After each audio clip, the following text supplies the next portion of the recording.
about the tremendous progress that has been made over the last year at JFS and what the next chapter holds for the agency we all love. Whereas some might think the pandemic would have slowed us down, to the contrary, it propelled us forward. Together, we improved access to our services in underserved areas of Dallas and started to deliver many services virtually. We enhanced our sustainability by making strides on our capital campaign and laying the groundwork to become a federally qualified health center. We built community by raising awareness online and showcasing our staff as highly trained experts in the field, and created a thorough plan to retain and engage the incredible staff at JFS. This progress was possible due to our amazing JFS community, and for that, we express our most sincere gratitude.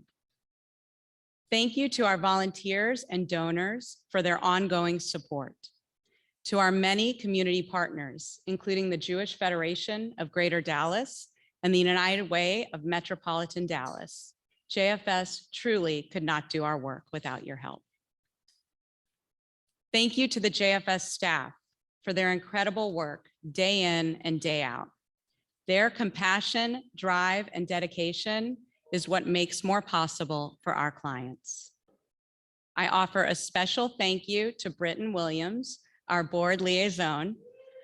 I truly have appreciated his steadfast support and friendship throughout my term.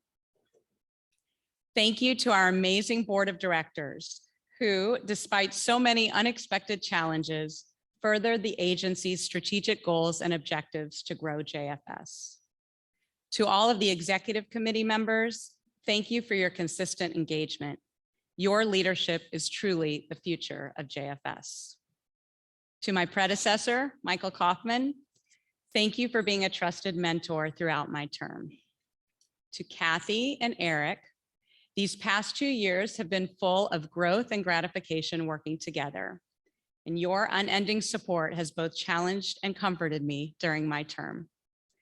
I will be forever grateful to both of you, and I'm excited for Eric's journey to begin as board chair. Finally, I thank my family. I'm grateful to my parents for instilling in me the importance of philanthropy and leadership. To my husband, Jay, thank you for your continued support of my work at JFS. I am thankful for the sacrifices our family made that allowed me to achieve my goal of becoming the JFS board chair.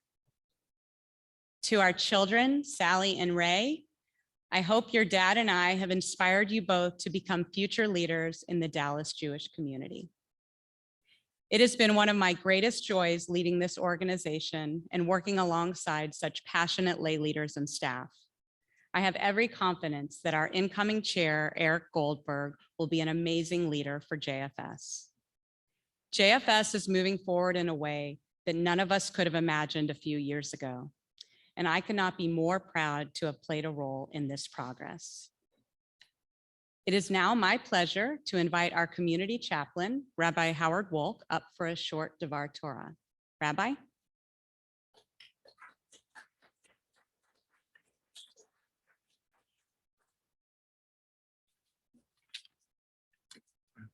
Oh, hi. Pardon my back. Okay. Good evening, everyone. The flag of a nation is a symbolic representation of its institutions and ideals. Its colors and designs are intended to strike a chord in the heart of the citizen and to inspire loyalty and love. As a token of his regard for his country, a good citizen displays the flag on national commemorations like Memorial Day we had a few weeks ago. The flag is a symbol as old as the Torah itself. The book of Numbers, which we are now reading, references the Degalim, the flags that were carried by the 12 tribes of Israel as they marched through the desert on their way to the land of Israel. The Midrash, the rabbis teach us that the flag of Judah, for example, was blue like the sky, and on it was painted a lion. Zebulun's flag was white, and on it was pictured a ship. Issachar's flag was black, and on it was a picture of the sun and the moon. Each tribe had its particular character, purpose, and function. In view of that, the colors and the designs on the flags were significant. Judah, the individual, the son of Jacob and Leah, was physically a mighty man. The tribe of Judah was the defending lion of the nation. But powerful tribes and nations can often misuse their strengths. The Lion of Judah was therefore embroidered on the background of blue to remind the Jewish soldier that there is a God above who insists on one being merciful and just to both the weak and the strong. Zebulun was a successful tradesman, the seagoing merchant. A nation cannot get along without business and commerce. They are the arteries of economic life. Zebulun was warned, however, not to blacken the name of Israel by succumbing to temptations that lure the merchant from the path of righteousness. No matter how large or small the businessman, dark, underhanded deals are a temptation. So the color of its flag was white, the color of purity. He should know that his actions must always be clean. Zebulun was told to put his ship of commerce on a background of pure white, to conduct his business in an honest fashion. Issachar constituted the intellectual and spiritual component of the nation. They were the scholars and the spiritual mentors. The object of their flag was to impress upon the people a basic tenet of Judaism. In the life of individuals and nations, there come moments of anguish, of despair. When things go wrong and unhappy experiences pile upon each other, Issachar was required to encourage, to sustain, and inspire the people with faith in God and hope in a better tomorrow. The brightness of the sun, moon, and the stars was obscured by the dark clouds that had rolled in. Issachar was to comfort the people that the heavenly bodies will reappear in all their glory and shine upon them and warm their hearts. On the flag or banner of Jewish Family Service is the open door. It is a powerful sign to one and all of our commitment to meet the varied needs of all those who walk through our portals. The door represents the dedication of staff members and board members and volunteers to the needs of so many. Like Judah of old, we must possess inner fortitude to respond to difficult times. We must show tenderness and kindness when people are at risk or threatened by outside adversaries or inner demons. Like Zebulun, we must always conduct ourselves ethically and morally, whether we are staff members working with clients or staff members working in the thrift shop. Whether counseling clients, planning a large luncheon, or interacting with community agencies, we must always demonstrate our commitment to Jewish values and ethics. Jewish Family Service, as Issachar of old, provides the necessities and more when people's individual and family skies are darkened.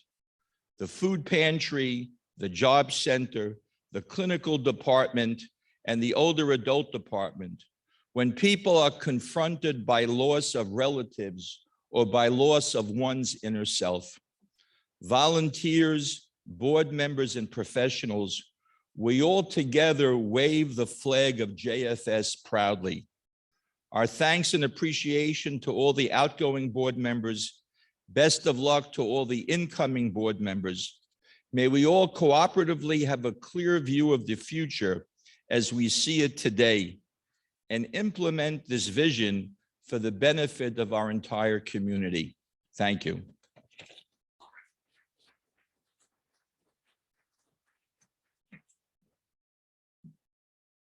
Thank you, Rabbi Wolk. I'd now like to invite Bill Finkelstein, Board Chair of the Jewish Federation of Greater Dallas, to say a few words. Bill?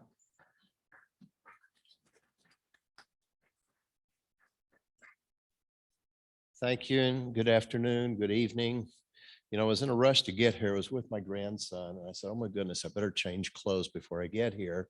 Thought I would take the very conservative route and let my grandson pick one item of my attire tonight, thinking it would be conservative. How'd that do? A moment of seriousness.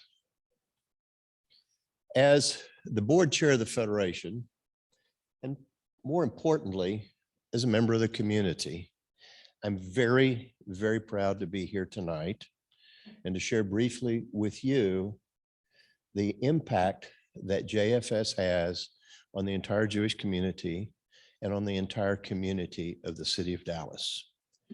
Because through you, you impact the community at large. So you are a representative, a shaliach of the entire Jewish community for what we can do for the entire community. And more specifically, you do wonderful, wonderful things for our Jewish community. I'm here tonight to not only bring greetings, but to say thank you. To thank you for allowing our Federation, and indeed through it, our entire community, in sharing in the mitzvahs of tzedakah, of kind deeds, and of everything that you do, whether it's bereavement services, crisis intervention, work with our Holocaust survivors, intervention with the teens, the food bank, and the kosher corner most especially, and Rabbi Wolk, our chaplain that serves the entire Jewish community, most especially the unaffiliated within us. You empower all of us to do good, and we are pleased to partner with you. Last year, we were able to allocate, I believe it was a little over $800,000 to JFS. JFS and the JCC are the two largest beneficiaries of your tzedakah that you give to our Federation. So thank you, and let me hand it right back to you. And we have some wonderful requests that are pending this year. And once again, I'm so happy to be here. Kol hakavod, keep up the great work. Thank you so much.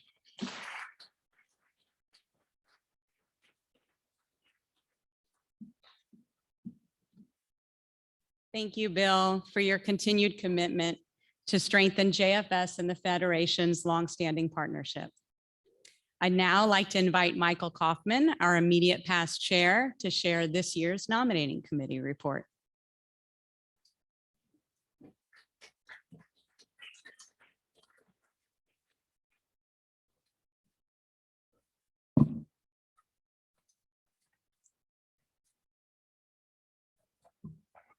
I'll find it.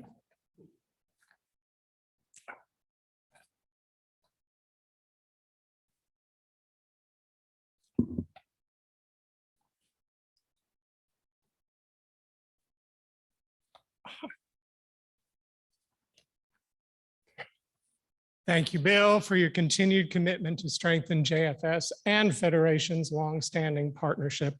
We've always been very appreciative of that. I would like to begin by thanking this year's nominating committee members from the JFS board who made the whole process that we did very smooth and well considered.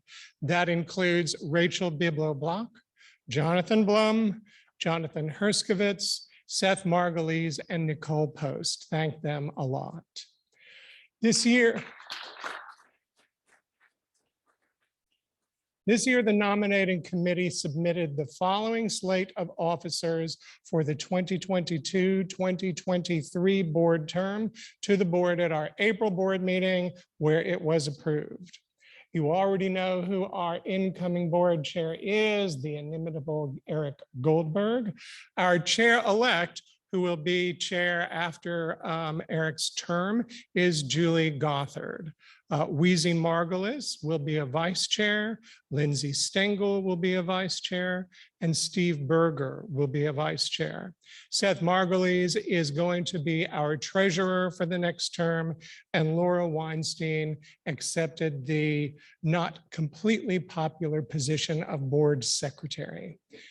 And Julie Liberman is transitioning, happily I might add, to be the immediate past chair. We have returning board members coming back to work with us. We did not add board members this year because we have so many people who have not met in person before. So we will continue with these great folks and to keep the agency board going. That includes Rachel Biblo Block, Jonathan Blum, Rebecca Buell, Madelyn Eisenberg, Beverly Goldman, Jonathan Herskovitz, Andrew Kaufman, Michelle Kravitz, Mike Landgarten, Monita Moore, Nicole Post, Risha Ryman, Andrew Silver, Mark Spalding, Lorie Thibodeaux, and Richard Wasserman. And I'd like to extend thanks to all of them for stepping up once again. We also extend thanks to our board members who are leaving due to the expiration of their second two-year term or otherwise ending their board involvement. We appreciate their service to JFS and hope that they will continue to be involved with the agency. And that group includes Sandy Donsky, Allison Elko, Bob Gross, Marcy Kahn, Staci Rubin, and Betty Spomer. Congratulations and thanks to all of them. Now, if all of the directors and officers would please rise and join me in taking the oath of office. For those of you at home, please stand up anyway. In the presence of this membership meeting, I accept the honor and responsibility conferred upon me. I pledge to serve Jewish Family Service to the best of my ability and to uphold its values with dignity and integrity. I will attempt to serve with vigor and to lead with humility. I will strive to act in a manner that will bring honor to us all, and I pledge my time and my energy to the agency's needs and goals as we all strive together to help strengthen the individuals and families of our community. I'm pleased to congratulate our new officers and continuing board members, and I thank all of our outgoing members for their amazing service to JFS. And it is now with great excitement that I invite Eric Goldberg, our incoming board chair, to share a few remarks.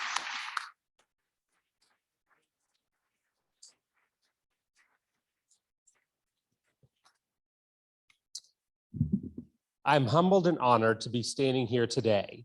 I have joked for the past 12 years that the reason for my involvement is that I don't know how to say no. Well, that's simply not true. Instead, I'd like to think that I've officially joined the family business now. My connection to JFS runs deep.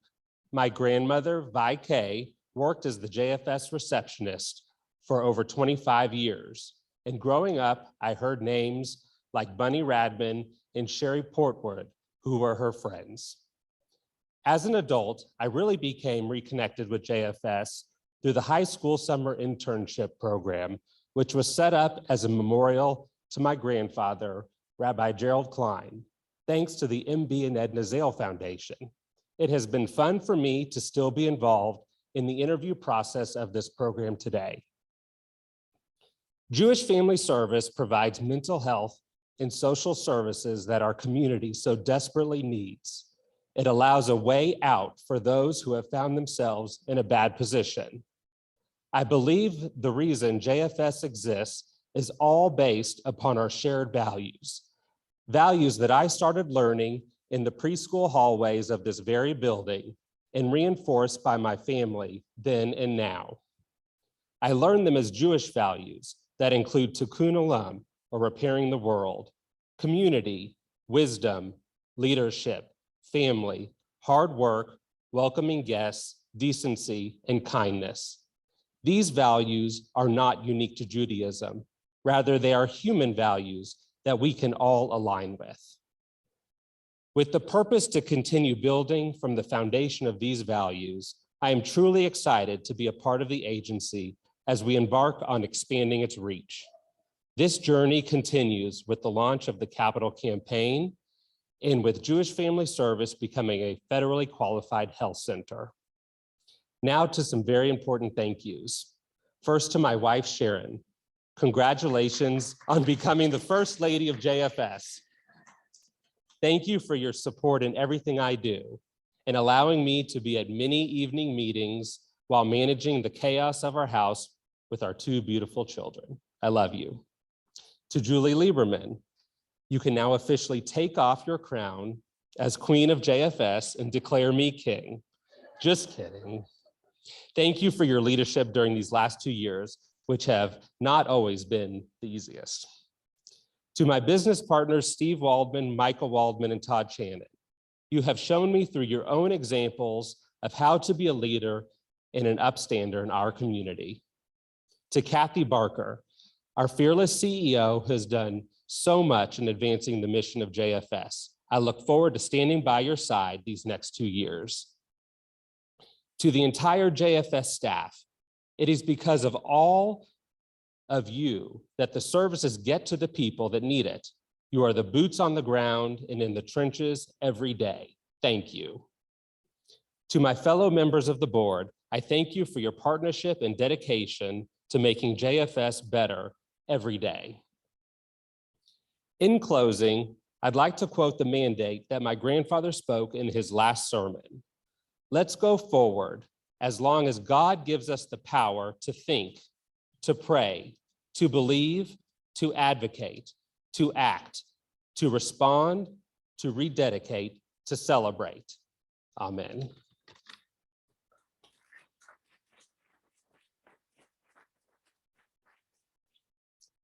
This concludes the JFS portion of our annual meeting. I'd now like to hand it over to Irv Munn, outgoing president of the JFS Foundation, to call their annual meeting to order.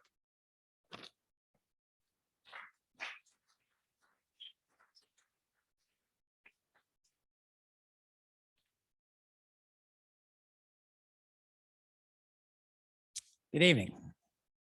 I'd like to call the annual meeting of the Jewish Family Service Foundation to order. Before I begin, I'd like to share a short story.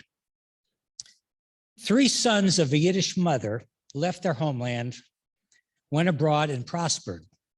They discussed the gifts they were able to give their elderly mother. Avram, the first, said, "I built a big house for our mother."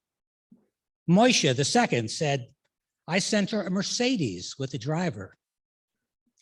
David, the youngest, said, "You remember how our mother enjoys reading the Bible?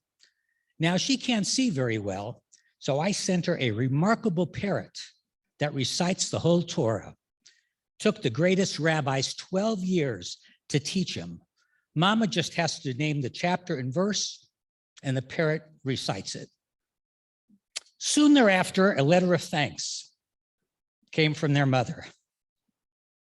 "Avram," she said, "the house you built is so huge. I live only in one room, but I have to clean the whole house."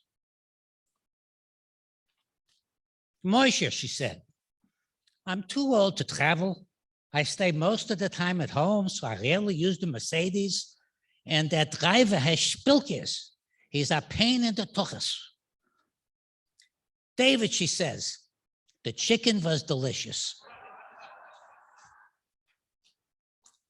All right, now that I know you're all awake, we can continue with the meeting. The JFS Foundation was established in 2012 to support the long-term viability of JFS through planned giving and endowments. We manage an invested pool of money that's intended to provide an ongoing, reliable source of income for Jewish Family Service and continue to grow to help secure the future of JFS for the community. There are currently 33 individual funds created by various individuals and families, and there's also a general endowment fund which accepts contributions from everyone else. The foundation's assets now total about $4 million. Approximately 1 million is invested in a building which is currently leased by Star Power, generating rental income of about 6% per year. The balance is invested in the financial markets through the Dallas Jewish Community Foundation. I want to sincerely thank all of our current fund holders who have created these funds and continue to contribute to these funds. I also want to thank the individuals who contribute to the General Endowment Fund. The foundation has an investment and distribution policy that will eventually provide for distributions of up to 5% of the total assets. However, until we reach $10 million, we plan to make smaller distributions and allow the balance to grow. This year, our distributions to JFS was $50,000. Once we reach $10 million, the allocation to JFS could, at 5%, be $500,000 a year. Now, wouldn't that be something? Now, donors do not need to create a new fund to give. They can make contributions to existing funds or to the general fund. There are many ways one can provide financial support. You can donate cash, stock, or other appreciated assets, such as real estate, gifts through a will or trust, life insurance policy, and setting up a charitable remainder trust. I'm sure many of you are already regular contributors to JFS, and that's great. But I'd like to encourage all of you to consider contributions to JFS Foundation as well, so we can continue to build for the strong future of Jewish Family Service. Now let's move on to the election of trustees and officers for the 2022-2023 term. We have 3 trustees who are rotating off the board: Linda Garner, Eric Goldberg, who of course is the incoming board chairman of JFS, and Ron Foxman. Let's all thank them for their contributions. Their wisdom and guidance have been a big part of the success of the foundation. Linda and Ron, we look forward to your continued support. And Eric, I wish you success as you lead JFS for the next 2 years. Now, I'd like to take a moment to pay tribute to a board member who passed away this year, Sally Wolfish. She will be missed by all who knew her. The board of directors of JFS are responsible for selecting 3 of the 11 members of the board of trustees of the JFS Foundation. The 3 representatives for this next year are Jonathan Blum, Madelyn Eisenberg, and Andrew Kaufman. Before I list the proposed slate of officers and other trustees, I'd like to recognize Joe Lippman, who coordinated the process of nominating the officers and trustees. Thank you, Joel. Now I'd like to submit for approval the following slate of officers and trustees: Jeff Kirstein, President; Larry Cohn, Secretary Treasurer; Irv Munn, immediate past President; continuing trustees, Andrew Kaufman, Joe Littman, Ray Elaine Radnitz, William Roth; and new trustees, Jonathan Blum, Madelyn Eisenberg, Bob Gross, and Robin Sachs. I'll now entertain a motion from the floor accepting the 2022-2023 slate of officers and trustees. Is there a second? Okay, all those in favor, please raise your hand. All opposed, please excuse yourself from the meeting. Okay, the motion is passed. Congratulations to the new Board of Trustees of the JFS Foundation.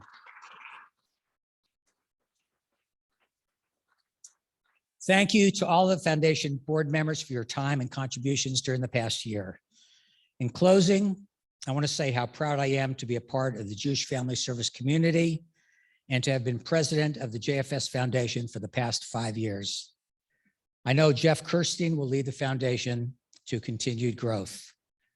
That concludes our meeting. The meeting is adjourned.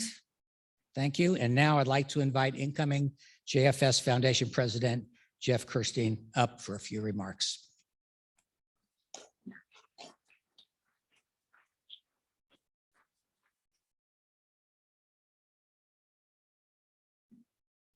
Good evening, everyone. Irv, thank you very much. I'm looking forward to keeping your great path moving forward. Thank you. So it's been probably 30 years since I've actually given a speech in front of anyone, and that's God's honest truth. I attended UCLA for undergraduate, and it's my 30-year reunion this year. So here we go. My kid said, head up, look at everyone, and talk slowly. So I will hopefully make them proud. So when I moved from Cincinnati to Plano with my family in 2016, I was searching for a new job and a way to get connected philanthropically.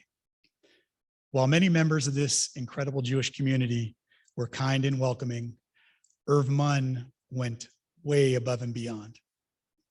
Not only did he offer me a job, but he also gave me the opportunity to serve with him on the JFS Foundation Investment Committee. I later joined the foundation board and most recently have been serving as vice president. Irv, I want to thank you for being such a wonderful mentor, and I cherish the close friendship that we've developed over the years. Enjoy being grandpa for a while. Now, I grew up in a family where my father was a highly respected physician and my mother was a devoted volunteer. At a very early age, I learned the importance of helping others. When you combine my upbringing with the unique connection that I was actually adopted through JFS in Cincinnati, one can easily see why I'm so passionate and committed to this wonderful organization. As I take the reins from Irv, I'm excited about the opportunity to help lead the foundation to even greater heights. The foundation's mission is to ensure the long-term financial viability of JFS. As our foundation grows, so will our ability to direct even more resources towards mental health and other social services. JFS has a long, long history of helping the most vulnerable in our community. And I have no doubt that this tradition will continue to grow and grow under the wonderful leadership of our outstanding CEO, Kathy Barker. Kathy, come on down. I'm finished. Thank you.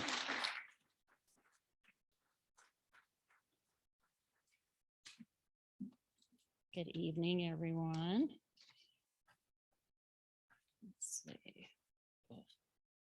She did print it for me in 16-point font or something, but then I'll be turning a lot of pages. So 24 font.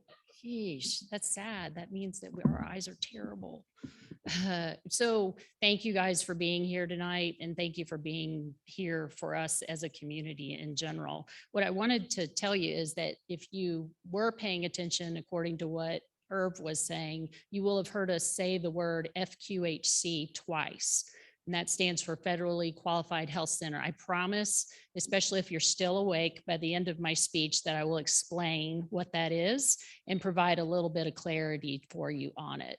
But it is an important step forward for us as an organization.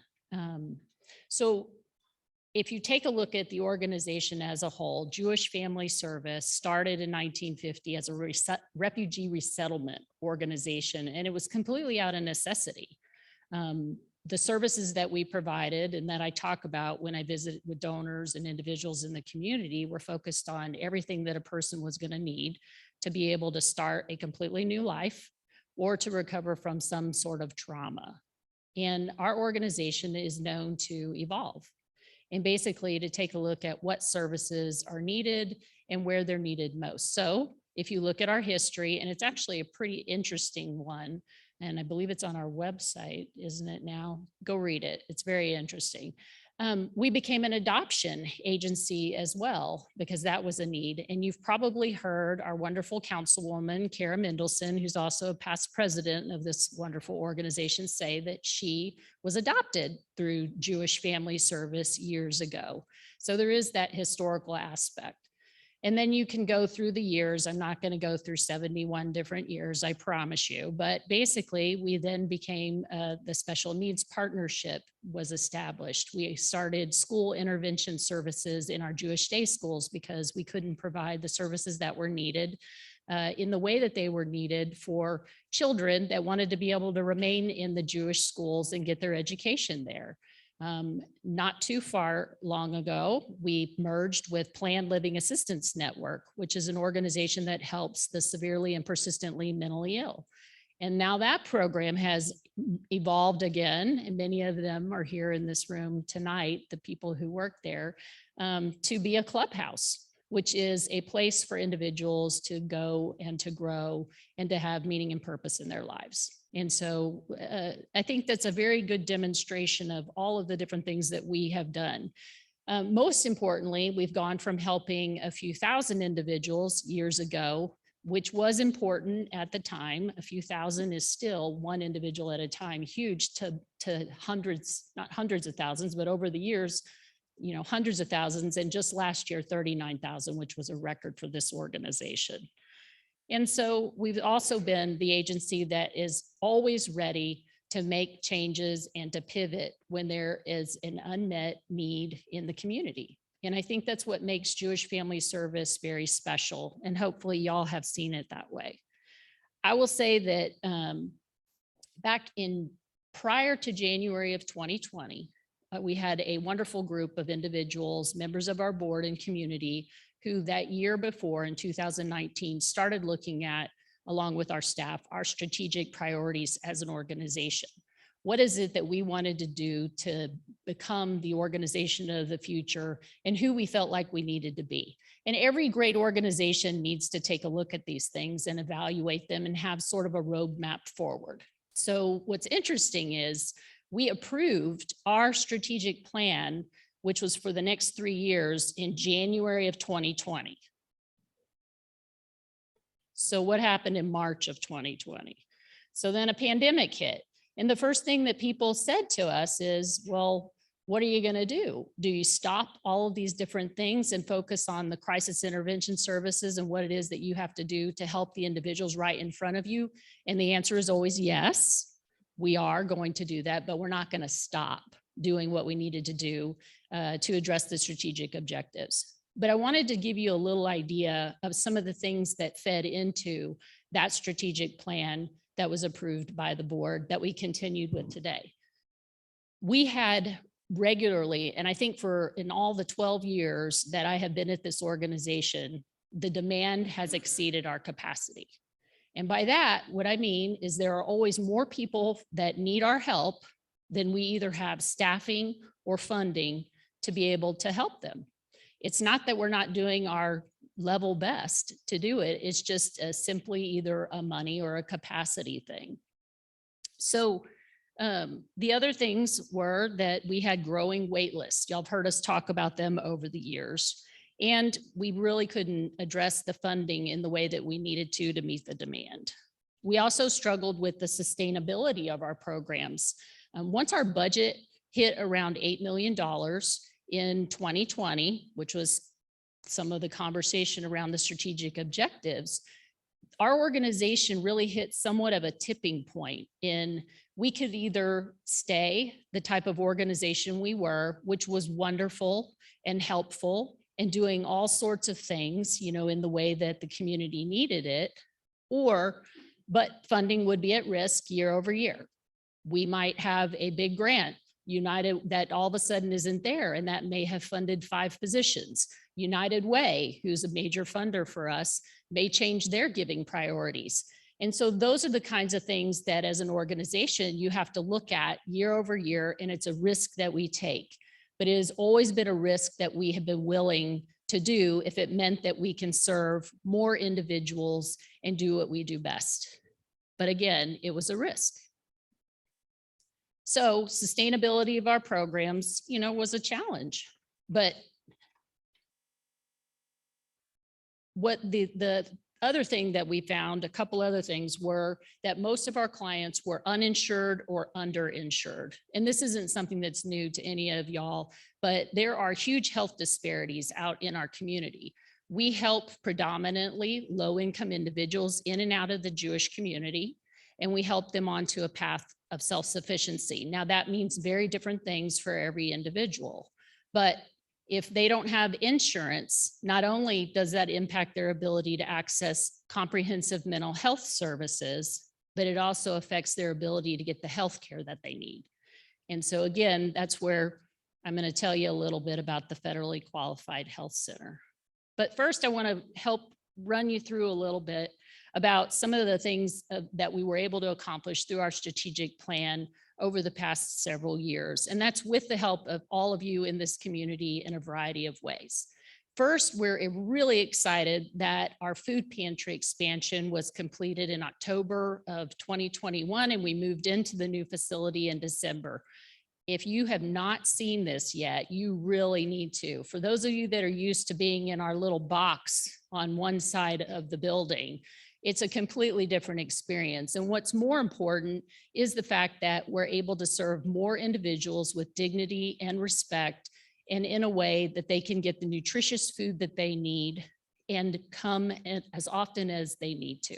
So we're really proud of that. That was huge, and the community came forward for us to be able to do it. As Eric shared, we've been planning for a capital campaign. The goal is to add space for services so that we can improve access. One of the other objectives was sustainable funding for Planned Living Assistance Network. So this is a program that we acquired, but it was something that then the organization as a whole had to sustain. And so through all of our efforts, I have to give huge kudos also to Michael Kaufman. You remember we went with the JCRC to Jewish Day at the state. We talked to our representatives. This was several years ago where we planted the seeds saying that clubhouses were important and that they were changing lives and they needed help. And as a result of that meeting and then applying for some funding that was available, we now have 5 years of funding for that program, which is incredible. We've been able to significantly improve access to services, particularly with seniors. Those of y'all have read about our expansion of the Holocaust survivor services. I have to say that under Debbie Weiner, who's recently retired, and now Deborah Liebensberger, who's here in this room tonight, and then Yafa Podbielwich Schuler, I'm going to tear up her name. I feel so bad. Y'all try to say it. We have now gone from when Debbie was here and that program started in funding with JFNA, 14 Holocaust survivors that we were working with regularly to over 80 now, and we're still identifying more. In order for us to support those additional Holocaust survivors, we have revamped our friendly visitor program in senior services, and this is where we go out and have individuals that are trained volunteers to meet regularly with them. Our career and financial services program really thrived through the pandemic. They started providing national webinars. If you recall, we had our computer training classes where we were able to provide training, a 6-week course in Microsoft Office to people ages 50 plus or who just needed computer skills, but we were limited by the 8 to 10 computers in our job search center. Well, when we were able to go virtual, even though all of us complain about it now, we were then able to offer this nationally. And so he regularly has 80 students in his classes. And because of the notoriety of the training, and Phil is in this room tonight too, Phil, wave back here, Phil Konecki, and Allison Harding with her leadership, and she's back there too. We are now creating partnerships with other smaller JFSs around the country that don't have the budget to hire their own teams, but are tapping into the expertise of JFS Dallas's program. And so that is huge, and congrats to that program for what they're doing.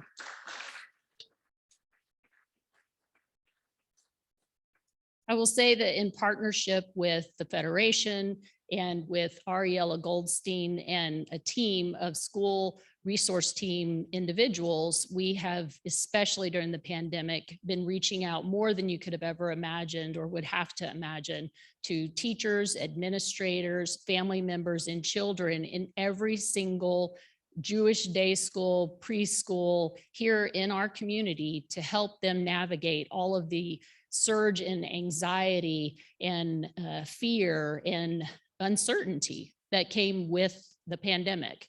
And so we're very pleased that we've been able to help as a part of that and help them particularly to navigate their ways back to school. And then we have the peer support specialists for that plan program that I was talking about. Beyond sustainability, we were able to hire some of their own members who serve as staff in these clubhouses. They are the ones who are the individuals who understand what the other members are going through in living with severe and persistent mental illness. And it's been such a tremendous program. We're very proud of that. And then if you were at Woman to Woman, you heard about what we've been doing with intake when Carrie Nottingham spoke.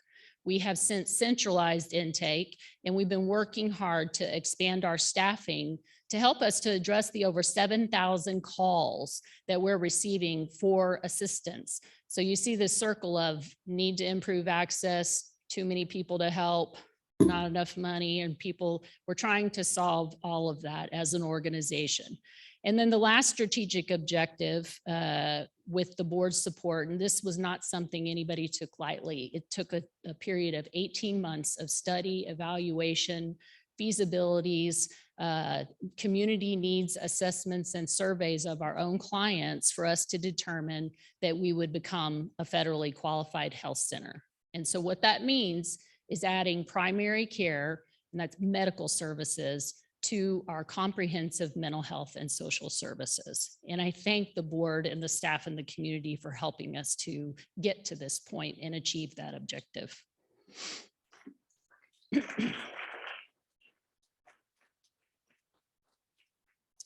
Dr. Clarissa Pinkola, who is an American author and also a Jungian psychoanalyst, said, "When a great ship is in harbor and moored, it's safe. There can be no doubt. But that's not what great ships are built for." And I'm here to tell you tonight that JFS is a great ship. And as a great ship, we have been built over the generations of other board members, just like how we're doing a transition tonight, other board members, other community members, your family members, and then our staff over the years that have helped us to get to the point of where we are today so that we are positioned and ready to grow in the direction that we need to. And if we are exceptionally resourceful, it will also, whatever we do, create a little additional revenue that can help us sustain our operations for years to come. I have to tell you that the path forward for JFS as a great ship is abundantly clear to us now. So what happened is last June, our board of directors, many of you in this room, approved for us to become a federally qualified health center. This is going to address best practice whole person care for our Jewish community and beyond. This is going to reduce current healthcare access disparities experienced by our absolute most vulnerable clients. These are the people in our food pantry, our seniors, those who are disabled, families without insurance, and it's going to happen all under one roof. So what I want you to know about the FQHC is that we're going to host town halls. So I'm not going to tell you everything about it tonight. We got to keep the mystery alive a little bit, but just high level, this is a program that has been around for over 60 years in our country. It has bipartisan support, and there are organizations within the Jewish community, medical clinics that operate as FQHCs, other parts of the country, particularly the East Coast. But most importantly, coming soon in August of 2023, your JFS is going to be opening its first medical clinic.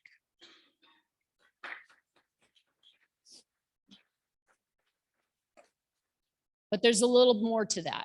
This is actually going to be the first JFS in the entire country to have an FQHC.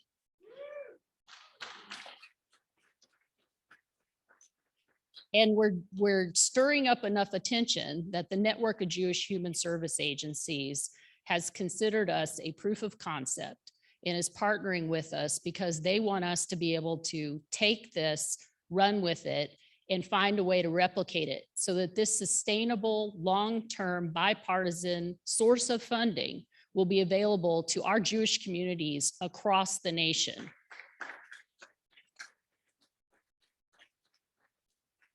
So as I shared, JFS has evolved over the years as needed to address urgent needs in our community, and we're evolving again, providing equitable access to integrated care, which is behavioral health care and social services right alongside medical care.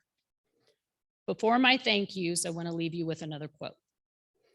Ours is not the task of fixing the entire world all at once, but of stretching out to mend the part of the world that is within our reach. This is what we do best at JFS. And with you by our side, we will continue to help this community and evolve when and where needed, because that's just who we are. So a few thank yous. First, I want to say thank you to our staff. Could our staff who are here in the room please stand?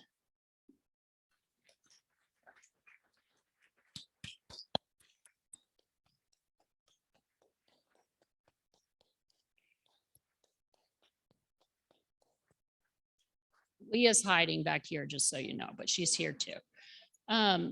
You guys, and I think we say this, and staff appreciation is usually an opportunity for us to say this, but the annual meeting is sort of like the, cherry on the cake at the end of the year. Wanted to just tell you, you're the heart and soul of this agency, and we couldn't do what we do without you. And as we learned through the pandemic and through woman-to-woman event challenges, to not having enough volunteers in the food pantry or all those different things, our staff run into the fire. Y'all should know that. And that is what makes them so special. They don't hesitate for a moment that if there is a need or something that has to happen to help another individual, they run into the fire. And so I thank you for all that you guys do for us.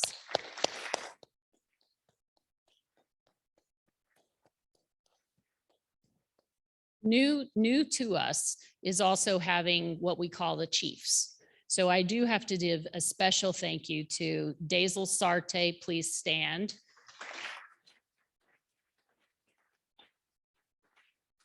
Daisel is our Chief Operations Officer and has a vitae like you wouldn't believe, and will be leading the FQHC efforts that I'm talking about with her over 18 years experience in that, and also a registered nurse. I keep saying 18, but it's 19, something like that. But and Steve Brown, please stand, is our CFO.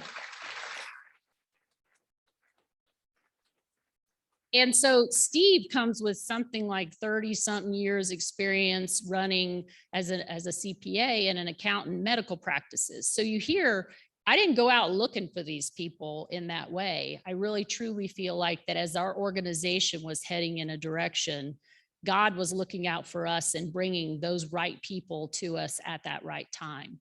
And in that, we have two very qualified individuals who are pushing me and working along my side to help us get where we need to go. And I thank them personally for their leadership. Just a few more. I want to thank the JFS and the foundation boards for all of their leadership and their vision. I can't say enough about the incredible women all across this community who made that 10th anniversary celebration of our woman to woman under all circumstances such a successful event. So thank you for many of you guys who are here. Bill, I got one for you. To our federation, thank you for being alongside us in this journey and in all the different ways. I feel like your staff and the team and the community has always been here when we've needed them. And hopefully we've been able to respond in the ways that our community has needed us to. So thank you for that. And then last but not least, Julie. No, the Beastie Boys are not going to come running through the door there. I know she was cracking up about that. You have to know, and then I will stop, I promise, but you have to know something about Julie. So I'm not going to diagnose her or anything. I probably could, but Julie likes structure and order. and she thrives on knowing what's going to happen. So put her as president of our board of directors when none of us know what's going to happen from one day to the next. And she didn't even get to have an in-person meeting until like a couple months ago. Everything was virtual, and you were absolutely the perfect person for what we needed to do together through this. And I cannot thank you enough. And I just have one quote for you that I want to say. You can't, you won't, you don't stop. That's a Beastie Boys quote. So thank you for that. And then finally, not finally, but yes, I'm going to thank my husband. He's so wonderful. So I love you. And he puts up with a lot with me. I think I griped a lot last night about I have to give a speech and, you know, this kind of stuff. Will it be good? So I need to introduce Lynn Gibson. I want you to know that before I say a little bit of information about her, that Lynn has been partnering with JFS through the Reese Jones Foundation for many years. This is even before I've been a part of the agency, but I wasn't a part of the conversations. And her vision, along with the rest of the Reese Jones Foundation, really helped us to propel children's services in disparate communities. She helped us get Jubilee Park off the ground. So did Joel Littman by snooping around in that area and, you know, introducing us to Jubilee Park. But she has a lot to say about integrated care and about our partnership. She is the senior program officer at the Reese Jones Foundation. It's a role that she has served in since 2016. Her portfolio includes animal welfare, child abuse prevention programs, and mental health. Her professional career has spanned the academic, governmental, nonprofit, and private sectors. Her previous employers and consulting clients include the Philanthropy Roundtable, U.S. Department of Labor, the U.S. Senate, and the Heritage Foundation. Lynn has a BS in biology from Grove City College and a master's degree in student personnel from Slippery Rock University and is from Youngstown, Ohio. We invited her tonight to share more about integrated care, our partnership and the needs of this community, and how we work together to address disparities in Dallas. Lynn?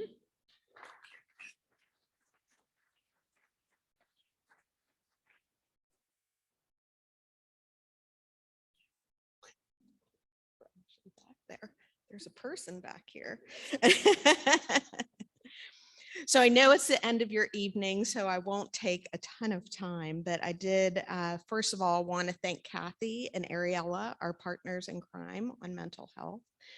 And we're just so grateful for this longstanding relationship that we've had not only with the organization, but also with you personally. So thank you.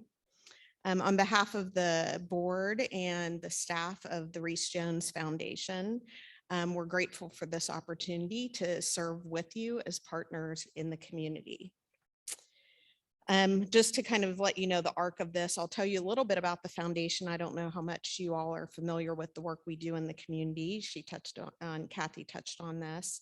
I want to give you a little bit about the history of the foundation's relationship with Jewish Family Service.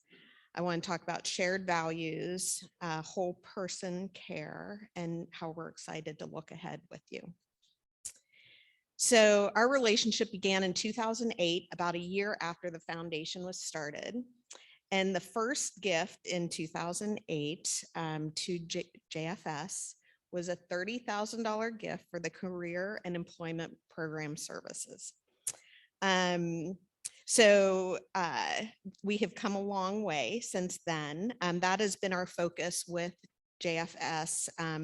We've kind of shifted to the mental health because as the foundation has grown and they kind of got their giving legs under them, they changed the focus, and our focus areas include an international portfolio, children with disabilities, youth formation and experiences, child welfare, animal welfare, mental health.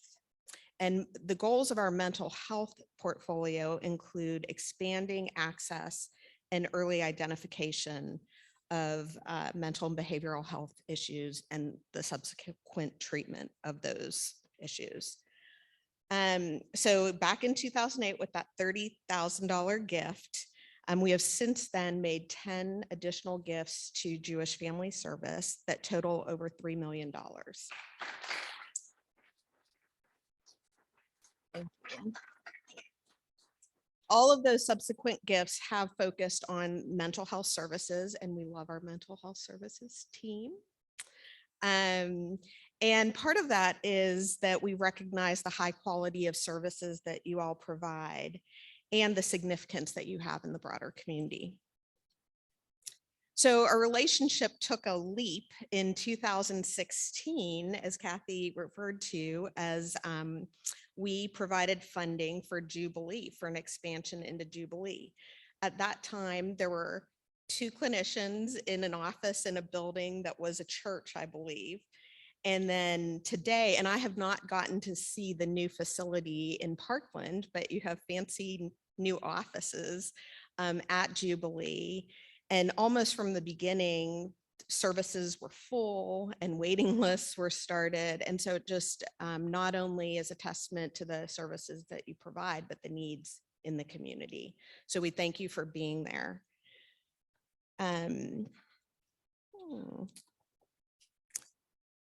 So the next thing is actually not a JFS grant, but I want to mention it because JFS provides the mental health services. So back in 2018, we got a call from a guy at Incarnation Place, and he's like, hey, I want to come see you. And so we had a meeting with him, and they wanted to, so Incarnation Place is a partnership out of Anglican Church, Church of the Incarnation, and they were partnering with a bunch of different agencies and other churches in the Roseland community. And I don't know if you're familiar with the Roseland community, but it's right off 75 on Washington going towards Baylor Hospital. And that Dallas Housing Authority building is the largest continuously operating public housing facility west of the Mississippi. There are 644 units there. And so it's an interesting place, and the world has built around it, and still it exists. So there's a Target nearby and hospitals and all of that. And so getting back to Incarnation Place, they went on a hunt, and they were trying to identify the best mental health services in the community, and they came across JFS. And so we helped that partnership through a grant to Incarnation Place, but we're so grateful. And again, once they got up and running, waiting list, the needs outstripped the ability to serve clients in that community.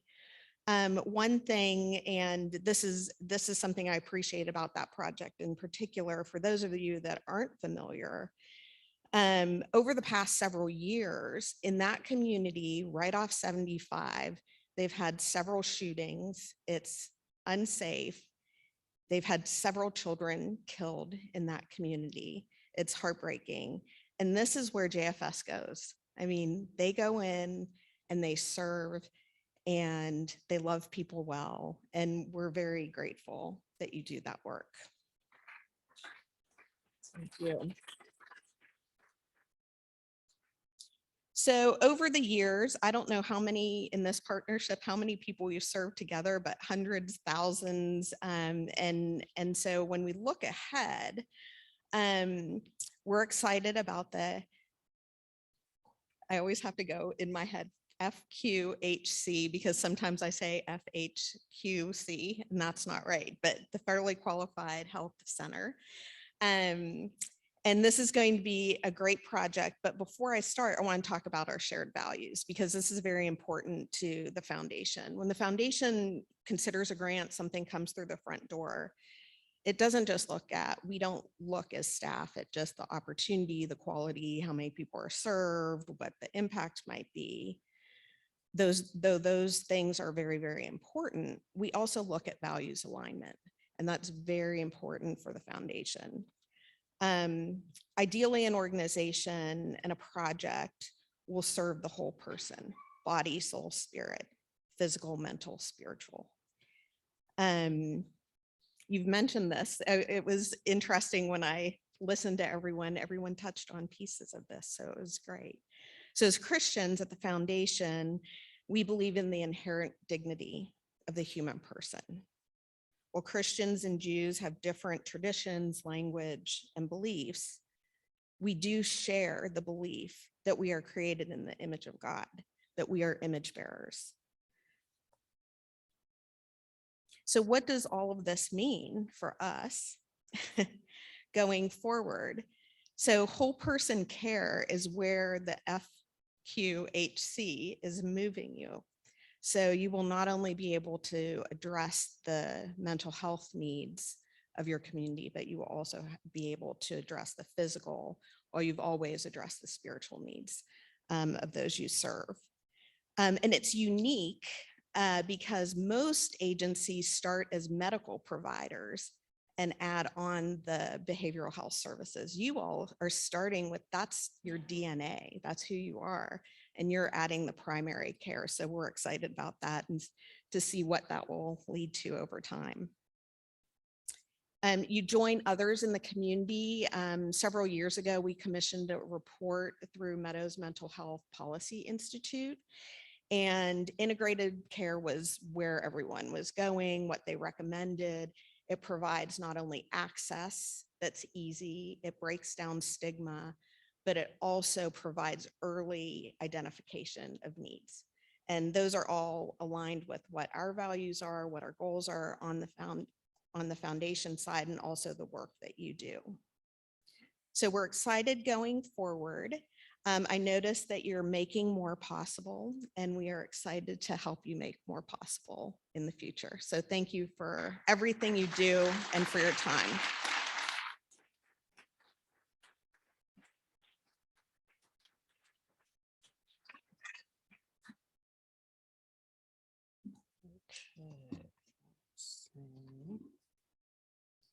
This part's easy. So my question to Eric is, are you ready? All right. So Eric, it has been a joy. I've known him for so many years here as he's come up and rose through the ranks of the board. And I'm very excited to work with you. And it's been a true pleasure. And to watch you grow in this role is going to be amazing. So, and all that, you have big shoes to fill, but you also have a lot of work to do, buddy. So, but thank you, Lynn, for your wonderful remarks. And thank you everyone for coming and joining us tonight. And this meeting is now concluded.